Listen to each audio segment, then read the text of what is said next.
Sejak nikah saya bermasalah dengan suami. Belum seminggu menikah cincin kawin dia lepas dan disimpan di laci mobil.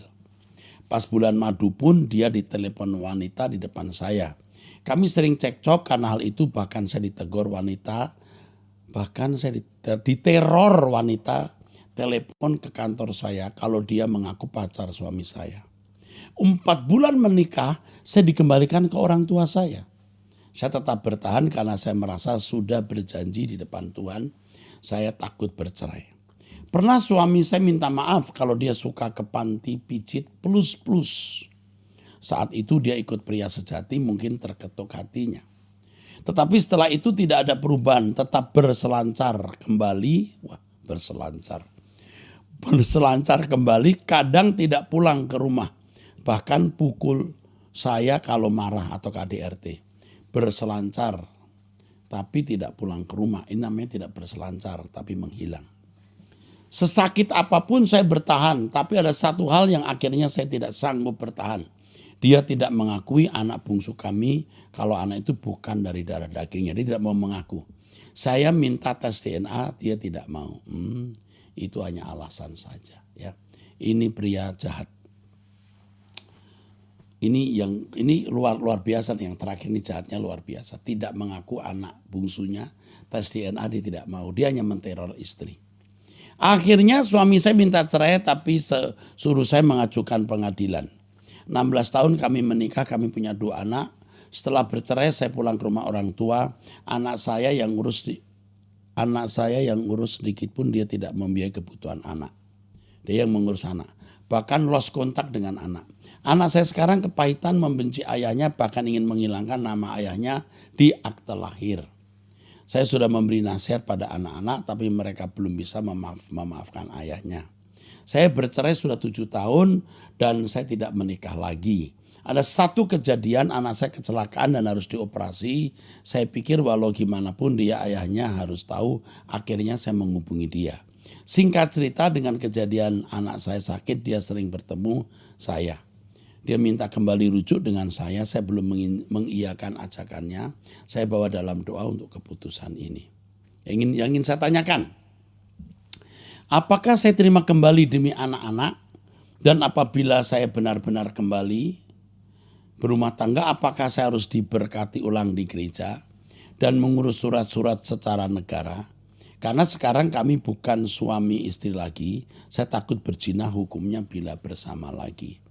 Yang pertama, ibu ini orang baik, benar-benar baik, pengampun, pemaaf, tapi ibu tidak cerdas. Mestinya waktu anak kecelakaan tidak perlu mengundang suamimu. Ya, ini kesempatan dia masuk kembali dalam hidupmu, padahal dia belum tentu bertobat sungguh-sungguh. Anak ibu pun belum tentu juga mengharapkan bapaknya datang. Bapaknya datang justru membuat dia tambah sakit. Ibu itu tidak cerdas. Mestinya ibu tidak minta ayahnya datang melihat anak. Ya, tapi sudah terjadi hal ini. Apakah ibu mau kembali lagi? Pikir ulang. Suamimu itu ya ketika dia tidak mengakui anak yang bungsu sebagai anak kandungnya, itu bentuk kejahatan dari hati manusia yang tidak akan mudah bisa diubah.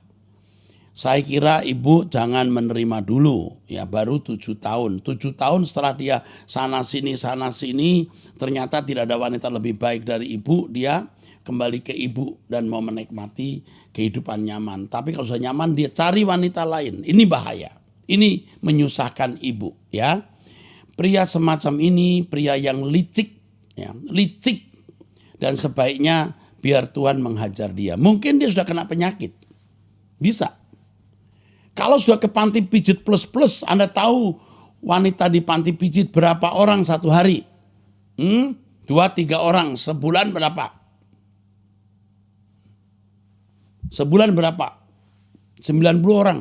Anggaplah ada orang yang sama, 40 orang. 40 orang 1 tahun berapa?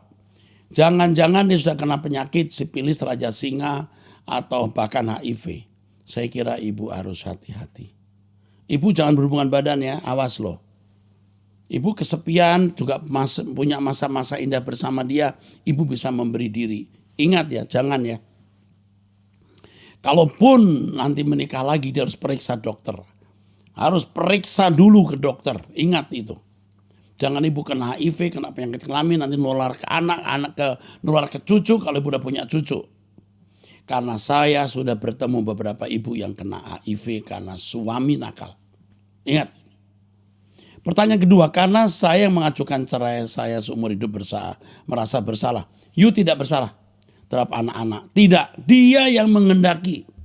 Walaupun Anda tidak cerai, secara de facto sudah cerai. Dia tidak menjadi suami yang baik. Walaupun cerai dia yang mau sebetulnya. Iya betul. Apakah saya berdosa di mata Tuhan karena tidak bisa mempertahankan rumah tangga dan bercerai? Ibu sudah berusaha mempertahankan. Ibu sebaiknya memang cerai dengan pria semacam ini. Dia punya banyak wanita, dia pergi-pergi. Lebih baik ibu tidak misah dan ibu tidak nikah lagi. Itu good. Ibu sudah bagus, good. Cerai tidak nikah lagi. Saya merasa bersalah terus anak-anak kepahitan membenci ayahnya. Kenapa ibu itu merasa bersalah? Orang yang salah bapaknya. Ini ibu yang gak cerdas. Ibu tidak cerdas. Ngerti gak? Ibu tidak salah. Yang membuat anak-anak benci bapaknya itu kelakuan bapaknya. Bukan ibu. Jangan gak cerdas dong. Bagaimana caranya agar mereka tidak membenci ayahnya dan bisa hormat pada ayahnya? Tidak bisa. Karena memang anak ayahnya tidak layak untuk dihormati. Jadi nanti kalau anak ini dewasa, ibu ajarin mereka anak-anak untuk mengampuni orang tuanya. Tapi kalau sekarang ini belum bisa, jangan paksa karena belum waktunya. Tapi ibu berangsur-angsur mengajar mereka. Ibu tidak bisa paksa anak untuk tidak membenci ayahnya saat-saat seperti ini. Tapi secara berangsur-angsur diajar mengampuni ayahnya, memaafkan ayahnya, dan mungkin suatu hari bisa menerima ayahnya dan ibu bisa kembali dengan suami ibu. Tapi itu nanti, jangan 7 tahun. 15 tahun minimal baru mungkin bisa nyata. Oke? Apakah dia bertobat atau tidak? Mungkin 15 tahun. Tetapi kalau saya jadi ibu saya nggak menikah lagi.